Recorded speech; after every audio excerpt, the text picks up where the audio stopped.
Hey everyone. Happy New Year. I hope you had a great one. I had a good start to mine. I just got back from Santa Fe and did a ton of book hunting and visited probably every bookstore in that town. And I've got a lot of them that I want to share in later episodes of the show. But to kick off this year, I want to start with a favorite of mine. My wife gave me this beautiful copy of Salammbô by Flaubert, and it's always been in the back of my mind as one that I wanted to cover eventually, and now I get to. So, it's hard to beat your favorite books from childhood, but as far as books that I've discovered in my adulthood, this has got to be my favorite. So I'm really excited to dive into it. Got a cool slipcase here. This is from the limited editions club. Let's check it out.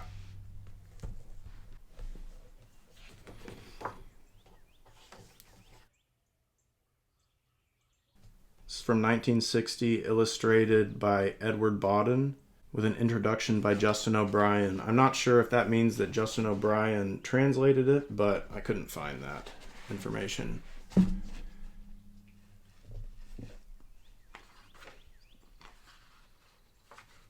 This is one of 1,500 copies, signed by the illustrator, Edward Bawden, copy number 450.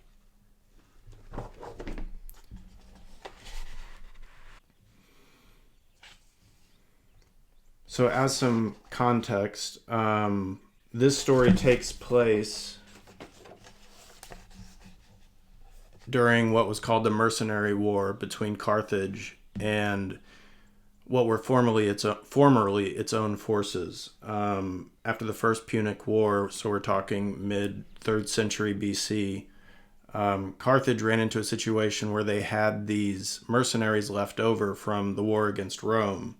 And instead of paying them, because they couldn't really, because Rome had leveled such a heavy indemnity against them, they shipped them piecemeal back to Carthage from Sicily in the hopes of sort of getting them to come off their price a little bit, or just to delay. And once they had all of these mercenaries camped outside the gates of Carthage with no money to pay them, it became a real problem. So this was Flaubert's second novel after Madame Bovary, and after he was eventually acquitted in his, I guess it was an indecency trial or something, that had to do with Madame Bovary like scandalizing the public. So this is totally different from that. I've never read Madame Bovary, but this book is just, it's grotesque and brutal and beautiful and otherworldly amazing. So, and it's got one of my favorite first pages of any book I've ever read. So without further ado, let's dive into Salammbô. Chapter 1. The Feast. It was at Megara, on the outskirts of Carthage, in the gardens of Hamilcar. The soldiers whom he had commanded in Sicily were celebrating with a great feast the anniversary of the Battle of Eryx. And as the master was absent, while they were present in force, they were eating and drinking their fill. The captains, wearing bronze cothurns, were seated in the central avenue, beneath a purple canopy fringed with gold, extending from the stable walls on one side to the first terrace of the palace on the other, while the majority of the common soldiers were dispersed under the trees, where there were numerous flat-roofed structures, comprising wine presses, wine cellars, bakeries, warehouses, and arsenals. There were also a court for elephants, pits for savage beasts, and a prison for slaves. The kitchens were surrounded by fig trees. Beyond, a sycamore grove extended to masses of verdure wherein pomegranates shone amid white-tufted cotton plants. Grape-laden vines climbed among the branches of the pines. A field of roses bloomed beneath the plane trees, and here and there lilies waved gracefully above the lawn. The pathways were strewn with black sand mixed with coral dust, and through the center of this vast park, from end to end, an avenue of cypress trees formed a double colonnade of green obelisks. The palace, built of yellow-spotted Numidian marble in 4 terrace stories, rose above a foundation of huge stone courses. With its grand, straight, ebony stairway, bearing on the corner of each step the prow of a vanquished galley, its red doors quartered with black crosses, protected from scorpions by brass grillages at the base and the openings at the top masked by the trellises of golden baguettes, it seemed to the soldiers, in its display of barbaric opulence, as solemn and impenetrable as the face of Hamilcar. The council had turned over the house to the soldiers for their festival, and at daybreak the convalescents who had slept in the temple of Eskmoon set out to attend the feast, dragging themselves on their crutches to the gardens. Every moment newcomers arrived. Down all the paths soldiers poured incessantly, like torrents rushing into a lake. Through the trees could be seen bewildered, half-naked kitchen slaves rushing about, and the gazelles fled bleating over the lawns. The sun was setting, and the perfume of the lemon trees intensified the exhalations of the perspiring crowd. Men of all nations were gathered together here, Ligurians, Lusitanians, Balearic warriors, Negroes, and Roman fugitives. Here could be heard, mingled with the heavy Dorian patois, Celtic syllables, rattling like battle chariots, and Ionian terminations clashed with desert consonants, harsh as the yelping of jackals. Greeks could be recognized by their slender figures, Egyptians by their high, square shoulders, Cantabrians by their broad, muscular legs.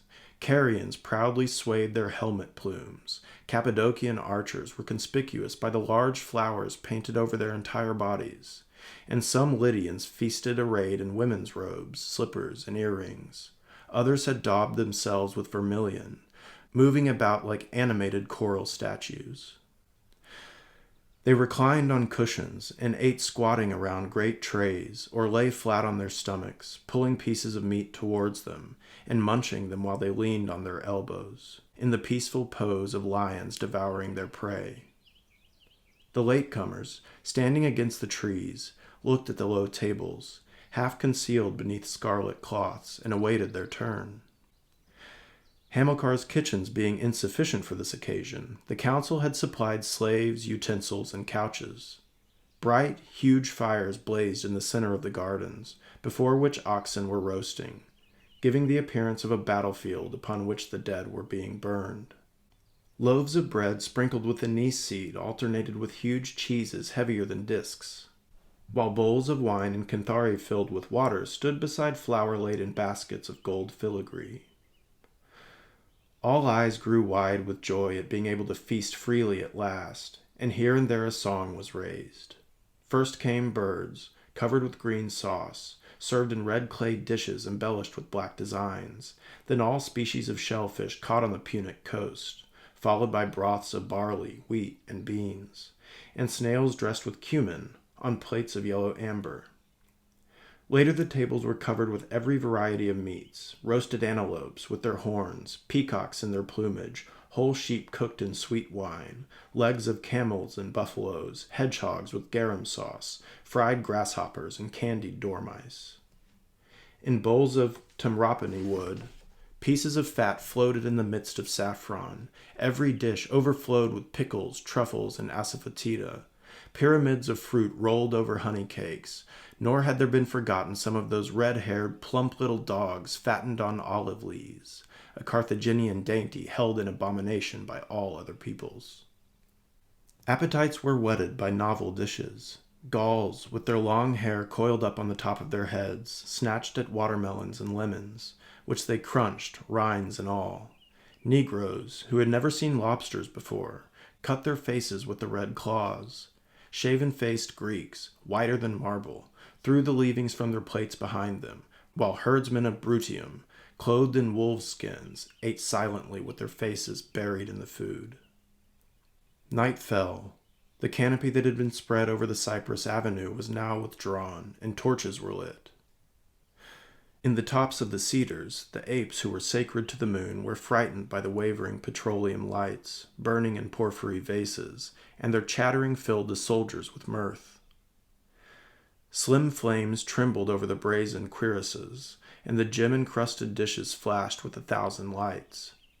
Bowls bordered with convex mirrors multiplied the reflected images, enlarging every object so strangely as to attract the attention of the soldiers, who, in astonishment, crowded around, gazing at themselves or making grimaces to provoke the laughter of their comrades.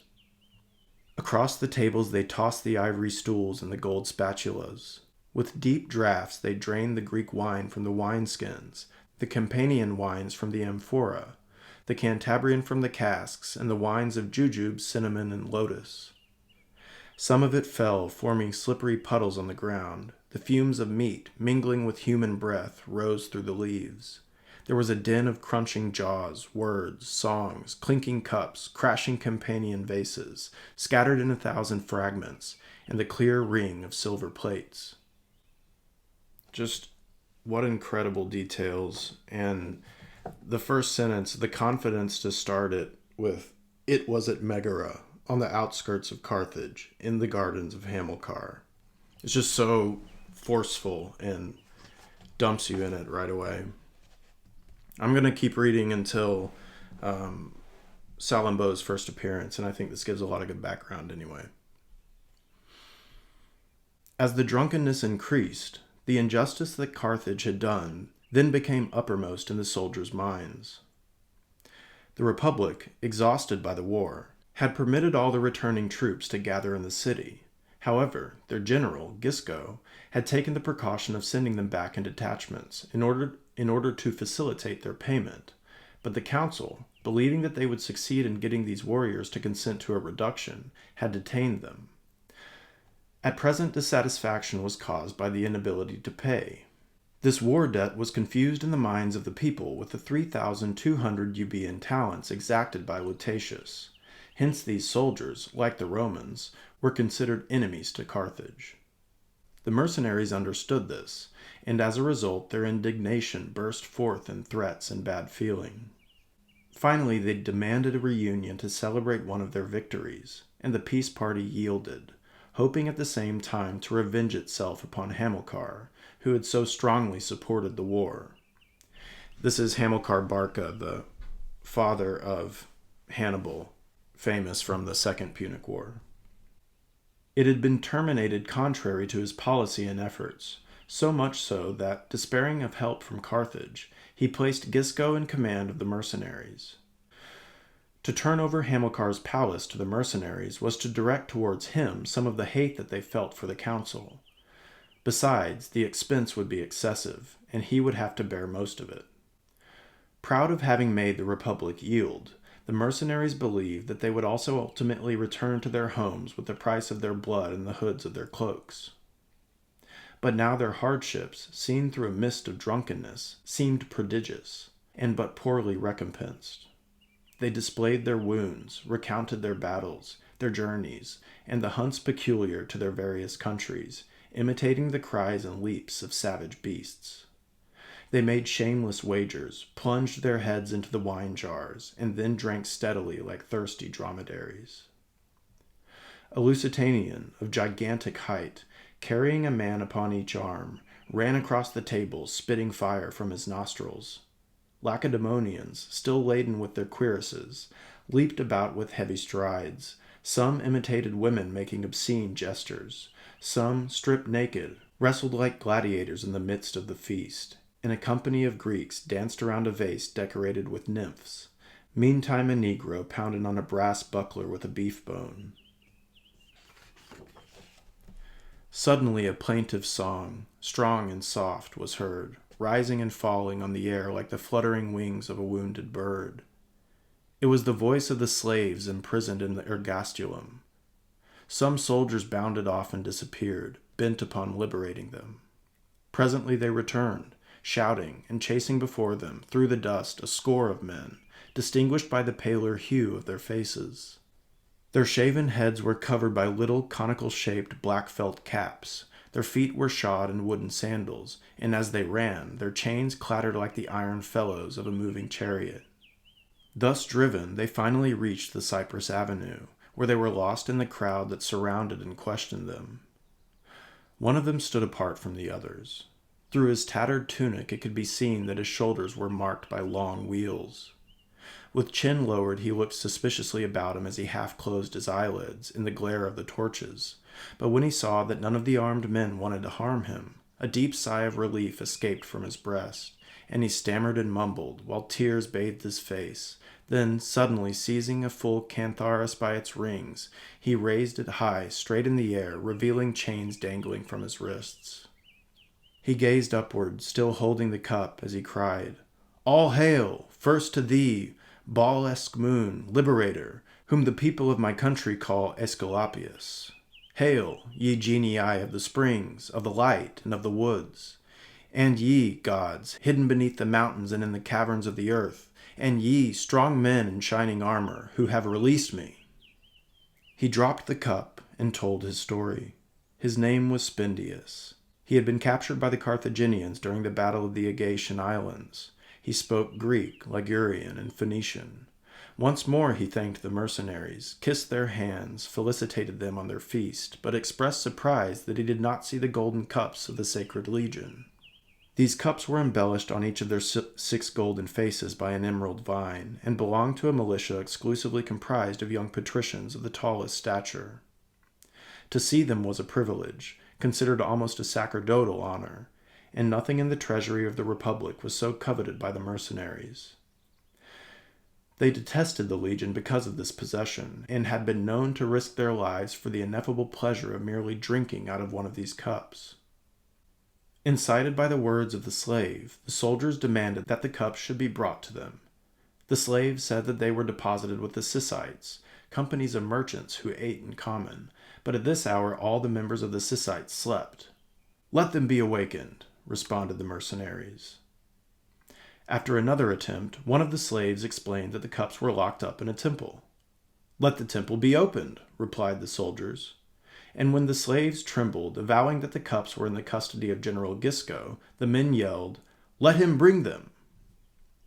Presently Gisco appeared at the end of the garden with an escort of the Sacred Legion. His ample black mantle was adjusted on his head by a gold mitre starred with precious stones, and its folds fell all around him, reaching down to his horse's hoofs, and blending in the distance with the shadows of the night. His white beard, the radiance of his coiffure, and his triple collar of wide blue plaques, which, agitated by the motion of his horse, struck against his breast, alone were visible. As he appeared, the soldiers saluted him with great cheers, crying out, "The cups! The cups!" He began by declaring that, if one only considered their courage, they certainly merited the cups, at which the crowd fairly howled with joy. He knew it well, he who had commanded them, and had returned with the last cohort on the last galley. It is true, they cried out. "Nevertheless," continued Gisco, "the Republic respects the divisions of the people, their customs, and their religions. At Carthage they were free, but the gold cups of the Sacred Legion, they were personal property." Suddenly, from beside Spendius, a Gaul darted across the tables, making straight for Gisco, whom he threatened with 2 naked swords. Without interrupting himself, the general struck this man over the head with his heavy ivory staff, felling him to the ground. At this the Gauls all shrieked, and their fury communicating itself to the other soldiers, they turned upon the legionaries. Gisco shrugged his shoulders as he saw his escort grow pale. His courage would be vain against these foolish, exasperated brutes.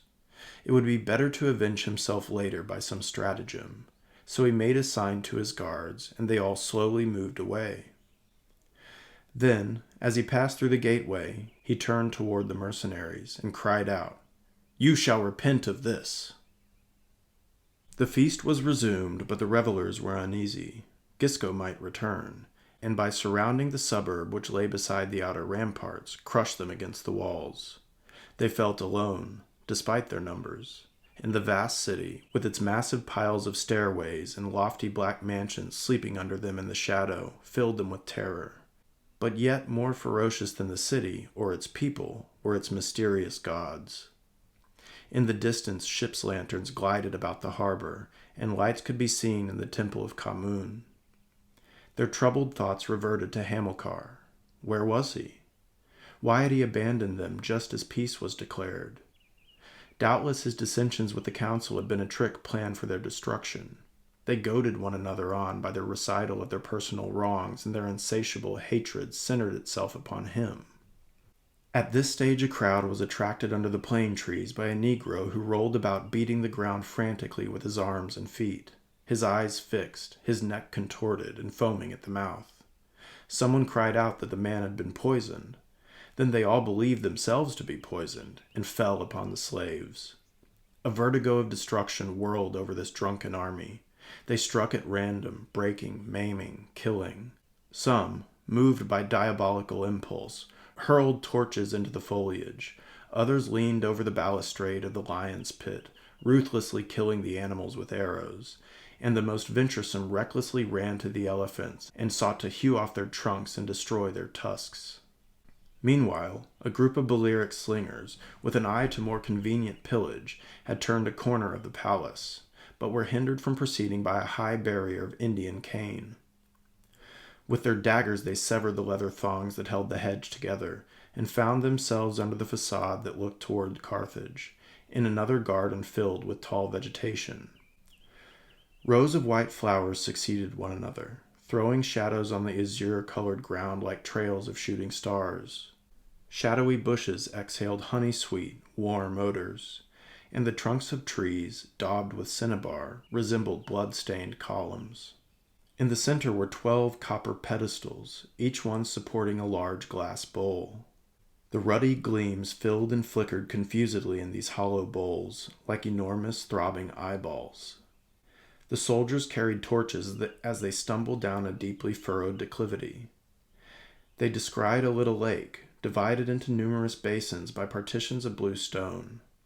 The water contained therein was so limpid that the reflected torch flames quivered to the very bottom, striking on a bed of white shells and gold dust. Suddenly the water set up a bubbling, and luminous spangles glistened, as large fish, with precious stones in their gills, came swimming to the surface. A crazy image. The soldiers, laughing boisterously, seized the fish by their gills and carried them to the tables. These fish belonged to the Barca family, and were reputed descendants of the primordial eel pout, which had hatched the mystic egg wherein was hidden the goddess. The idea of committing a sacrilege revived the gluttony of the mercenaries. They kindled fires under the brass vases, and entertained themselves by watching the beautiful fish flounder about and perish in the boiling water. The throng of soldiers surged forward. Fear no longer deterred them. They again commenced their carousal and drinking. Perfumes trickled down over their foreheads, falling in large drops, moistening their tattered tunics. They leaned their fists on the tables that seemed to them to be rolling like ships, while their large, drunken eyes roved about as though seeking to devour with their glances all that they were unable to take away. Others walked about in the midst of the plates on the crimson table covers, breaking with wanton kicks the Tyrian glass phials and the ivory benches. Songs intermingled with the death rattle of the attendant slaves, breathing their last amid the shattered cups. Still the soldiers demanded more wine, more meat, more gold.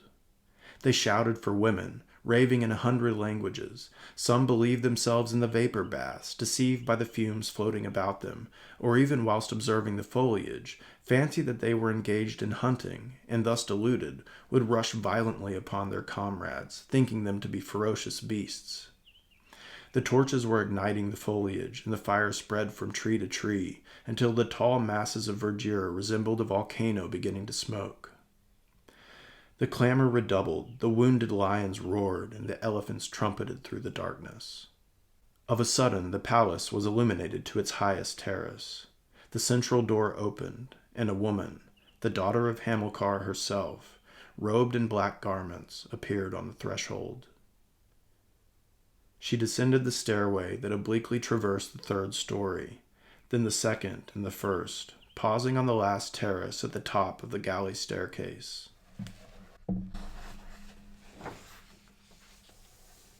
Some artwork depicting the feast. Motionless, with lowered head, She looked down upon the soldiers.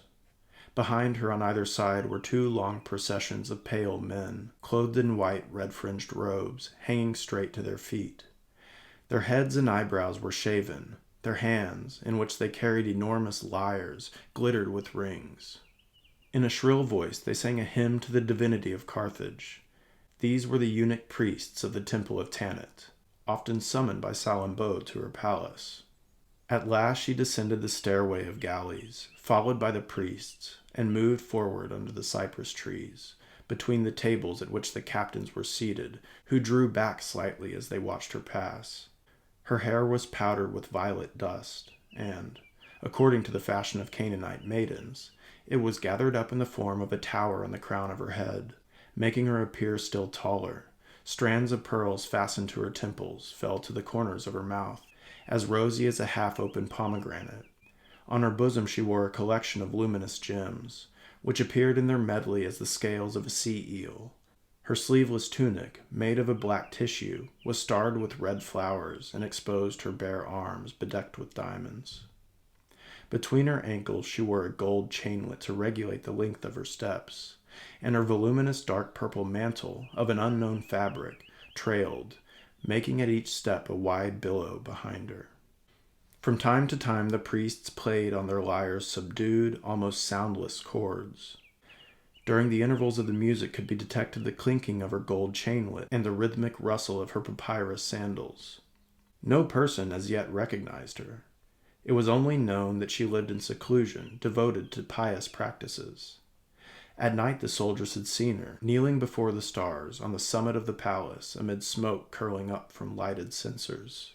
At this moment the moon made her appear very pale, and something of the gods seemed to envelop her like a subtle mist. Her eyes seemed to penetrate far away beyond terrestrial space. She advanced with bent head, holding in her right hand a small ebony lyre. They heard her murmur, "Dead, all dead. No longer will you obey my voice when I sit on the lake shore and throw watermelon pips into your mouths. In the depths of your eyes, more limpid than river water, rolled the mystery of Tanit." Then she called her fish by their several names, which were the names of the months: Siv, Sivan, Tammuz, Elul, Tishri, Shibar. Ah, goddess, have pity on me. Without understanding her meaning, the soldiers crowded around her, amazed at her attire. She cast upon them a long, frightened look. Then dropping her head to her bosom, she threw out her arms, repeating many times, "What have you done? What have you done? For your enjoyment, bread, meat, oil, and malebathrum were provided from the storehouses. I even had oxen brought from Hecatompolis, and sent hunters into the desert that you might have all sorts of game." Her voice grew louder, her cheeks blazed as she continued. "Where, then, think you that you are now? Is this a conquered city or the palace of a master? And what a master!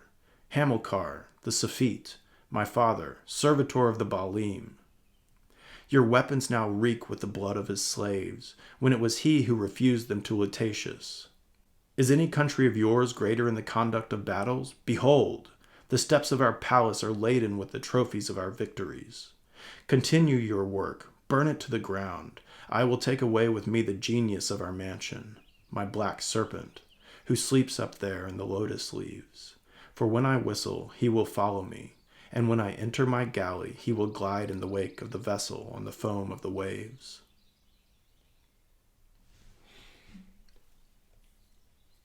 I know that was an extended reading, probably the longest one I've done on the show, but I just couldn't find a good place to stop.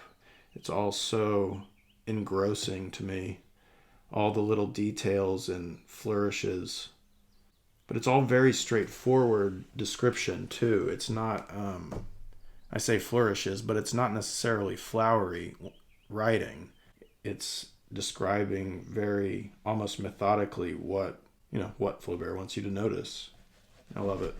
So earlier I took a few hours to look through the book and try to find some of the spots that really stuck with me from the first time I read this. And I bookmarked a few, so I'm just going to keep going. This is definitely a book, once you read it, it sticks with you. regardless of what you take away from it. So the main characters in the story, on the barbarian or the mercenary side, we have Spendius and Mathô, who become the generals of the mercenaries. And then on the Carthaginian side, you have Hamilcar, Salammbô, and Hanno. All of these characters existed, except for Salammbô, although it's possible that Hamilcar did offer his daughter's hand in marriage to one of the characters that's portrayed in this book. We don't know what her name was.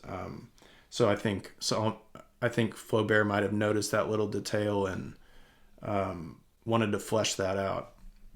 But this section is introducing Hanno, who is this grotesque figure, and Flaubert I'll just let him describe him.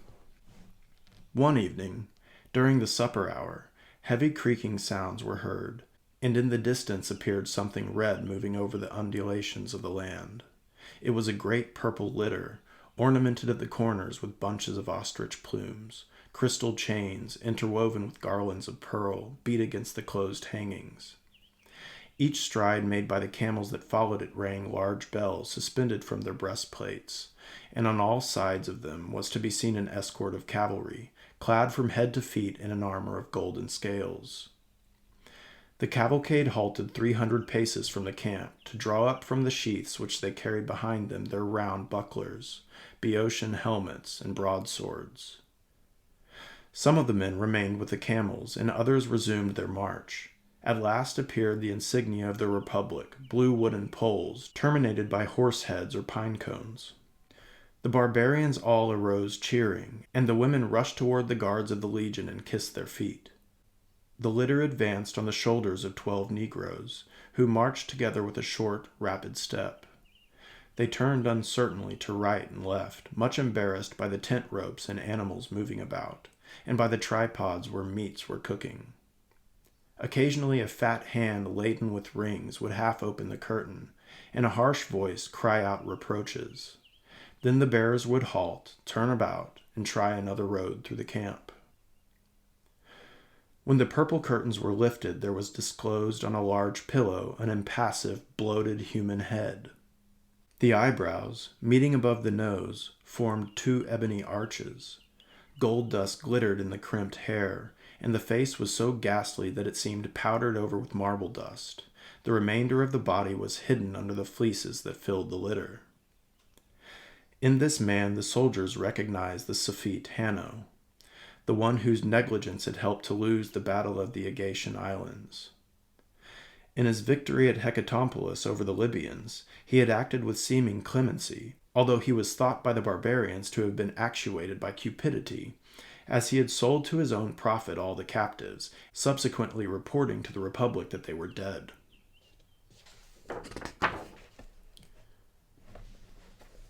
After looking for some time for a convenient place from which to address the soldiers, Hanno signaled the litter to stop, and, assisted by 2 slaves, he alighted and placed his tottering feet on the ground. They were clad in black felt boots, studded with silver moons, bands like those that encase a mummy enwrapped his legs, the flesh protruding where the linen strips crossed. His stomach extended beyond the scarlet jacket that covered his thighs, and the folds of his neck fell down on his breast like the dewlaps of an ox. His tunic, on which flowers were painted, split at the armpits. He also wore a scarf, a girdle, and a great black mantle with lace double sleeves. The abundance of his clothing, his collar of blue gems, his gold clasps, and his heavy earrings rendered even more hideous, if possible, his physical deformities.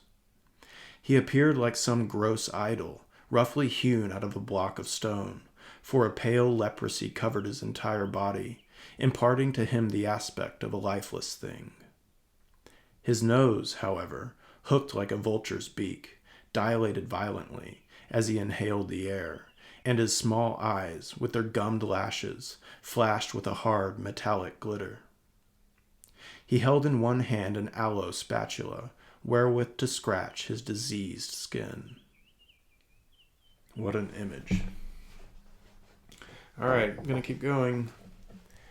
Here is just a great setting description, and I love how Flaubert imagines Carthage, and he actually visited Tunis in the middle of writing this. So it's all kind of informed by his, not only his research, where he scrounged around at all the bookstores in Paris looking for whatever he could find on the Carthaginians, but from his on-the-ground research. Beneath the walls of Carthage. Mounted on asses or running on foot, pale, breathless, frantic with terror, the people from the surrounding country came flocking into the city. They were flying before the army. In 3 days it had accomplished the journey from Sicca, bent on destroying Carthage. The gates were closed. Almost immediately the barbarians appeared, but they halted in the middle of the isthmus on the lake shore. At first they gave no hostile sign. Some approached with palms in their hands, only to be driven back by the arrows of the Carthaginians, so intense was their terror. During the morning and at nightfall, stragglers prowled along the walls. A small man, carefully wrapped in a mantle, with his face concealed under a low visor, was specially noticeable. He lingered for hours gazing at the aqueduct, and with such concentration that he undoubtedly hoped to mislead the Carthaginians as to his actual designs. He was accompanied by another man, of giant-like stature, who was bareheaded. But Carthage was protected along the entire width of the isthmus, first by a moat, then by a rampart of turf, finally by a double-storied wall 30 cubits high built of hewn stones. It contained stables for 300 elephants, with accommodations for their caparisons, shackles, and provisions, other stables for 4,000 horses with their harness and fodder, also barracks for 20,000 soldiers, arsenals for their armor, and all the materials and necessaries of war. On the second story were towers with battlements, provided on the outside with bronze bucklers suspended from camp irons. The first line of walls sheltered Malqua, the quarter inhabited by seafaring people and dyers. Masts were to be seen on which purple sails were drying, and beyond, on the last terraces, clay furnaces for cooking samourae. Behind, the city was laid out in tiers, like an amphitheater. Its high, cube-shaped dwellings were severally built of stones, planks, shingles, reeds, shells, and pressed earth. The groves of the temples were like lakes of verdure in this mountain of diversely colored blocks. The public squares leveled it at unequal distances, and innumerable streets intercrossed from top to bottom. The boundaries of the 3 old quarters, now intermingled, could be distinguished, and they rose up like huge rocks or spread out in enormous flat spaces of walls, half covered with flowers, and blackened by wide streaks where refuse had been thrown over them. Streets passed through the yawning spaces like streams beneath bridges. The hill of the Acropolis, in the center of Bursa, was hidden under a confusion of monuments. There were temples with torsal columns, bearing bronze capitals and metal chains, cones of uncemented stones banded with azure, copper cupolas, marble architraves, Babylonian buttresses, and obelisks balanced on their points like inverted torches. Peristyles reached to frontons. Volutes appeared between colonnades. Granite walls supported tile partitions. All these mounted one above another, half hidden in a marvelous, incomprehensible fashion. Here one witnessed the succession of ages, and the memories of forgotten countries were awakened. Behind the Acropolis, in the red earth, the Mappalian road, bordered by tombs, stretched in a straight line from the shore to the catacombs. Then came large dwellings and spacious gardens, and the third quarter, Megara, the new city, extended to the edge of the cliffs, on which was a gigantic lighthouse where nightly blazed a beacon. Carthage thus displayed herself before the soldiers now encamped on the plains. They could recognize the markets and the crossroads, and disputed among themselves as to the sites of the various temples. Khamûn faced the Syssites, and had golden tiles. Melkart, to the left of Eschmoun, bore coral branches on its roof. Tanit, beyond, uplifted its copper cupola among the palm trees, and the black Moloch stood below the cisterns beside the lighthouse. At the angles of the frontons, on the summit of the walls, at the corners of the squares everywhere, were various divinities with their hideous heads, colossal or dwarfish, with enormous or with immeasurably flattened bellies, open jaws and outspread arms, holding in their hands pitchforks, chains, or swords, and the blue sea reached away at the foot of the streets that perspective made seem even steeper than they were. From morning until night, these streets were filled by a tumultuous crowd. Young boys ringing bells cried out before the doors of the bathhouses. Shops wherein hot drinks were sold smoked. The air resounded with the clang of anvils. The white cocks, consecrated to the sun, crowed on the terraces. Oxen awaiting slaughter bellowed in the temples. Slaves ran hither and thither, bearing baskets on their heads. And in the depth of the porticos now and again a priest appeared, clothed in somber mantle, barefooted, wearing a conical cap. This spectacle of Carthage enraged the barbarians. They admired her, they execrated her, they desired both to inhabit her and annihilate her. But what might there not be in the military harbor, defended by a triple wall? Then again, behind the city, at the back of Megara, higher even than the Acropolis, loomed up Hamilcar's palace. Mathô's eyes constantly turned in that direction. He climbed into the olive trees and leaned forward, shading his eyes with his hand, but the gardens were deserted, and the red door with the black cross remained closed. Let's see what we got next. So here is Spendius and Mathô breaking into Carthage. I love this scene. The next day Spendius led him to the lake shore. "Master, if your heart is brave, I will conduct you to Carthage." "How?" breathlessly asked Mathô. "Swear to execute my orders and to follow me like a shadow," said Spendius. Mathô raised his arm toward the planet Kabira, saying, "By Tanit I swear it." Spendius continued, "Tomorrow, after sunset, await me at the foot of the aqueduct between the 9th and 10th arcades. Bring with you an iron pike, a crestless helmet, and leathern sandals." The aqueduct to which he referred ran obliquely across the entire isthmus, a work much later enlarged by the Romans. Notwithstanding the disdain of Carthage for other peoples, she had awkwardly borrowed this new invention from Rome, even as Rome herself had imitated the Punic galleys. It was of a broad, low architecture of 5 tiers of superposed arches, with buttresses at the base and lions' heads at the summit, which abutted on the western side of the Acropolis, where it plunged under the city, pouring almost a river into the cisterns of Megara. At the hour agreed upon, Spendius found Mathô waiting.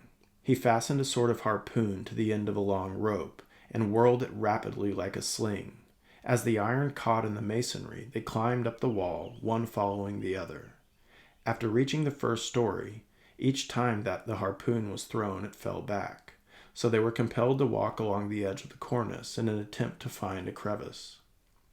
On each row of arches it became narrower. At times the rope slackened, and again it threatened to break. At length they reached the upper platform. From time to time Spendius leaned over to tap the stones with his hand. "Here we are," said he. "We will begin." And pressing on the pike Mathô had brought, he loosened one of the slabs.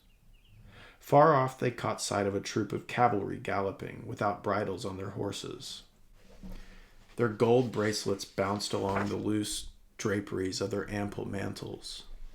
In advance could be distinguished a man crowned with ostrich plumes, holding a lance in each hand as he galloped. "Narhavas!" exclaimed Mathô. "What matter?" replied Spendius, leaping into the hole he had just made by displacing a stone. Mathô, by his orders, tried to prise out one of the blocks, but lack of space kept him from moving his elbows. "We shall return," said Spendius. "Go first." Then they ventured into the water channel. It reached up to their waists. Soon they staggered and were obliged to swim. Their limbs knocked against the inner walls of the narrow duct, and as they progressed the water gradually rose till it almost reached the upper stonework, against which they scratched their faces as the swift current carried them along. An air heavy as that of a sepulchre pressed upon their lungs, and with their heads under their arms, their knees together, elongating themselves as much as possible, they passed like arrows through the stifling darkness, choking and nearly dead. Suddenly all was black before them. The speed of the water doubled. They sank. When they rose to the surface again, they remained for some minutes floating on their backs, inhaling the delicious pure air.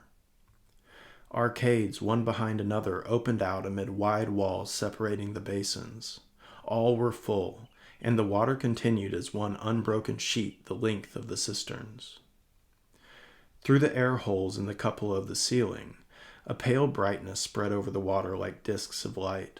The darkness thickened toward the walls as they retreated to an indefinite extent. Here the slightest noise made a tremendous echo.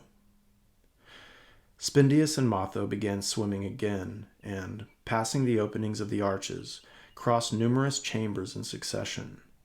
Two similar but much smaller rows of basins extended parallel on each side. They lost themselves, and were compelled to turn and swim back for some distance.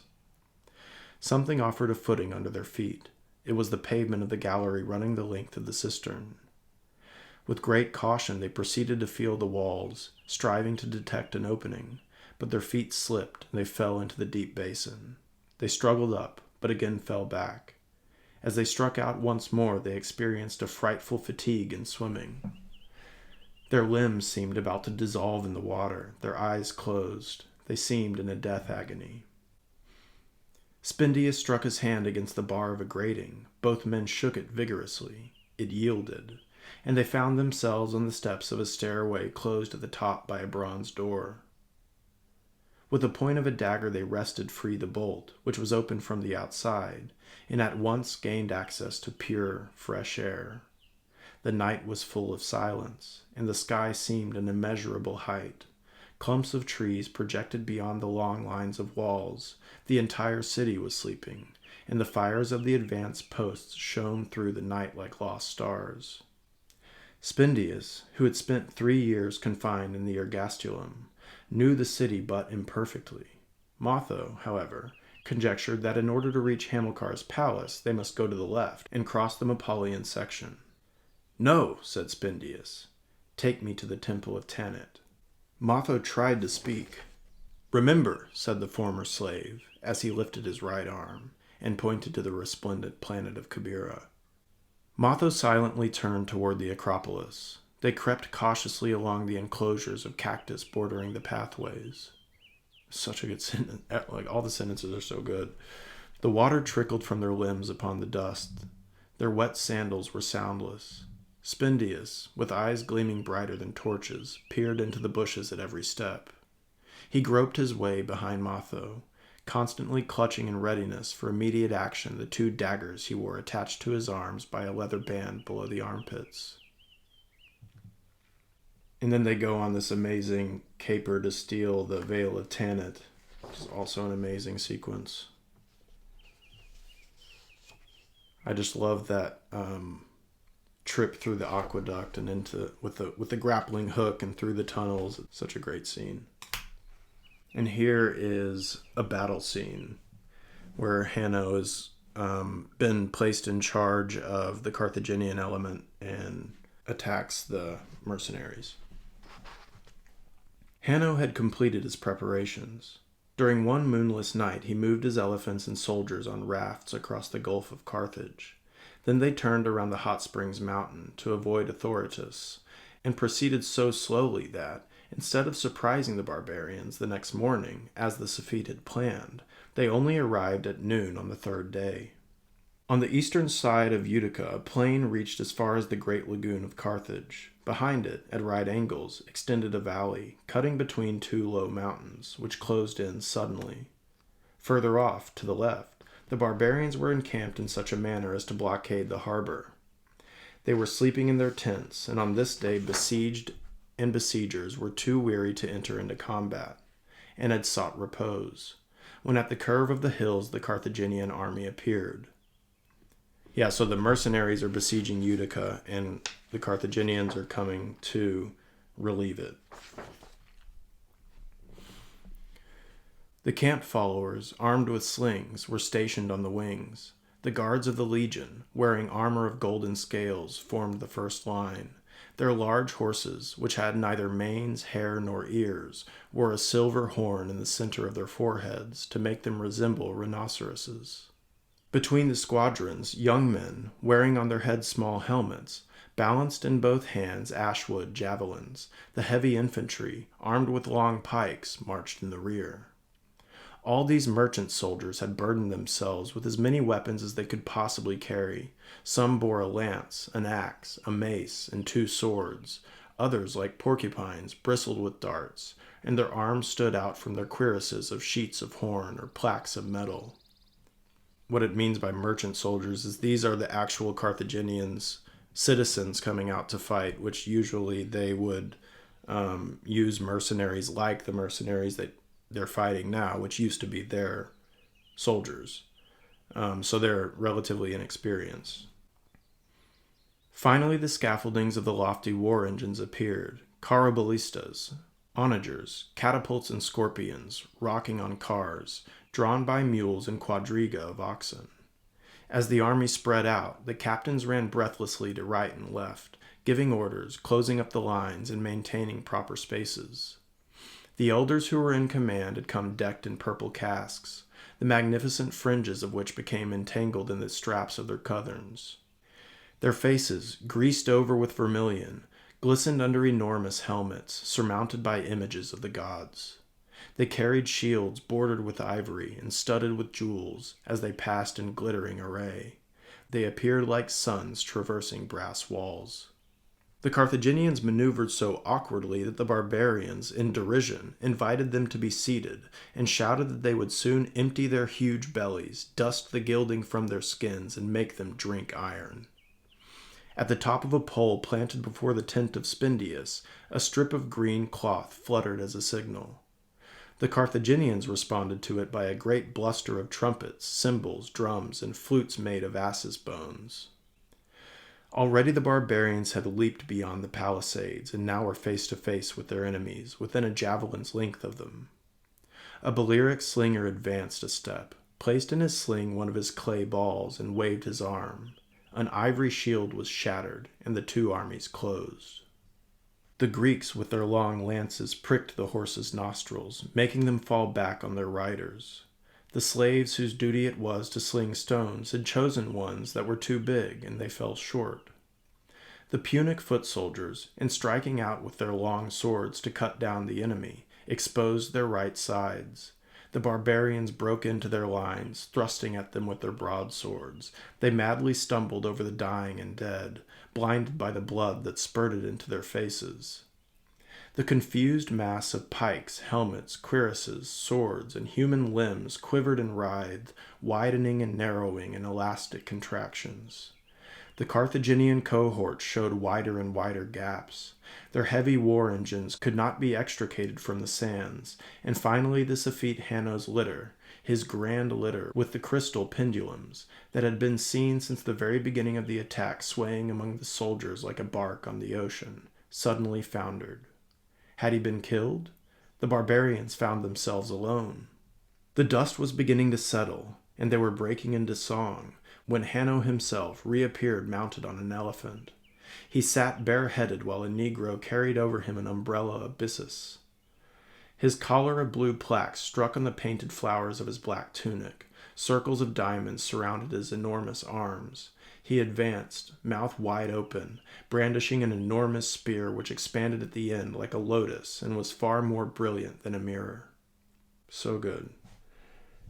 The earth trembled, and suddenly the barbarians saw, bearing down upon them in one straight line, all the Carthaginian elephants, with their tusks gilded, ears painted blue, sheathed in bronze, shaking above their purple caparisons the leather towers, in each of which were 3 archers holding large, drawn bows. The soldiers scarcely had time to seize their arms. They were ranged at random, frozen with terror, and helpless from indecision. Already from the towers volleys of arrows and javelins, fire lances and masses of lead were being hurled down on them.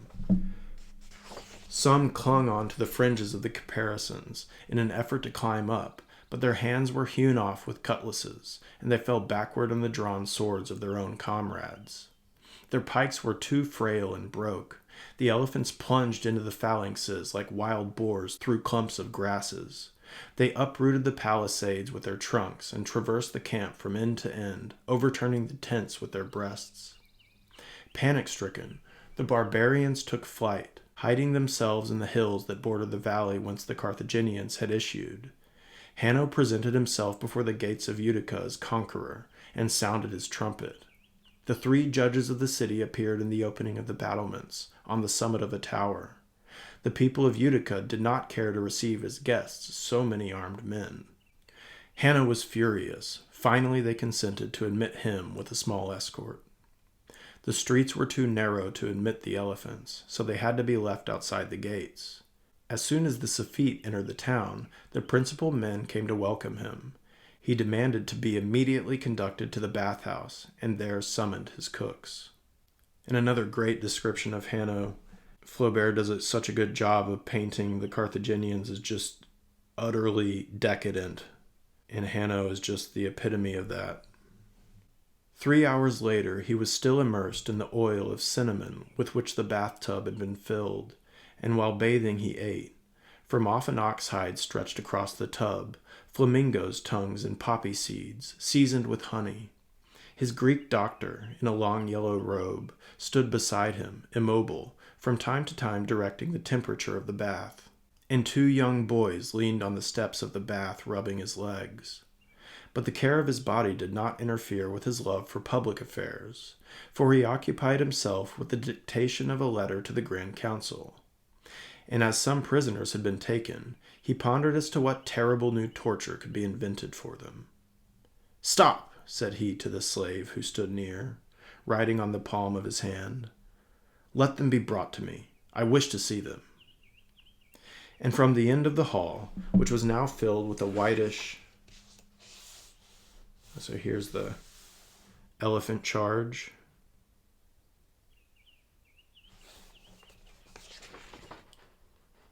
And from the end of the hall, which was now filled with a whitish vapor, on which the torches cast red spots, someone pushed forward 3 barbarians, a Samnite, a Spartan, and a Cappadocian. "Proceed," said Hanno. "Rejoice, light of the balls. Your Safite has exterminated the ravenous dogs. Benedictions on the Republic. Order prayers to be said." He perceived the captives, and then burst into laughter. "Ha, ha, ha, my braves of Sicca. You do not shout so loud today. It is I. Do you recognize me? Where are your swords? What terrible men are these?" And he feigned to hide as if he experienced great fear. "You asked for horses, women, lands, magistracies, and doubtless also for priesthoods. Why not? Ah, well, I will give you the lands, and you shall never leave them. You shall be married to gallows that are new. For your pay, ingots of lead shall be melted in your mouths, and I will put you in the very best places, far up and exalted, among the clouds, near the eagles." The 3 barbarians, long-haired and tattered, looked at him without understanding what he said. Wounded in the knees, they had been lassoed and captured, and the ends of the heavy chains on their hands dragged on the stones. Hanno was indignant at their impassibility. On your knees, jackals, dirt, vermin, excrement. And why do they not reply? Enough, silence, let them be flayed alive. No, not now, presently. He snorted like a hippopotamus and rolled his eyes about. The perfumed oil trickled down his gross body, sticking to the scales on his skin, and the torchlights threw over him a pink hue. He resumed his official letter. "During 4 days we suffered intensely from the sun. In the passage of the Makar we lost some mules. Despite the enemy's position, the extraordinary courage... Oh, Demonides, how I suffer! Have the bricks reheated until they are red hot." A raking noise was heard in the furnaces. The incense smoked in the large perfume pans, and the shampooers, entirely naked, dripping like sponges, anointed his joints with a paste composed of wheat, sulfur, black wine, bitch's milk, myrrh, galban, and storax. An incessant thirst consumed him. The man dressed in the yellow robe, however, did not yield to his patient's desire. He held to him a golden cup in which steamed a broth of vipers. "Drink," urged he, "that the strength of the serpents, born of the sun, may penetrate the marrow of your bones. And take courage, O reflection of the gods. You know, moreover, that a priest of Esk-Moon watches the cruel stars around the dog whence you derive your malady. They pale like the spots on your skin. Therefore you will not die." "Ah, yes, that is true," repeated the Safite. "I ought not to die of them." And from his purple lips escaped a breath more nauseous than the exhalations of a corpse. His eyes, which were without lashes, resembled two burning coals. Heavy folds of skin hung on his forehead. His ears stood out from his head, and began to swell, and the deep wrinkles that formed semicircles around his nostrils gave him a strange, frightful aspect, the air of a savage brute. His unnatural voice resembled a roar as he said, "Perhaps you are right, Demonides. Look, even now some of the ulcers are closed. I feel stronger. See how I eat." All right, guys, that's going to do it for this episode. I do have some more selections that I want to read, but I'm going to split this into 2 episodes. So stay tuned for part 2 coming soon. If this is something you enjoyed, please like and subscribe and all that good stuff. And until next time, happy reading.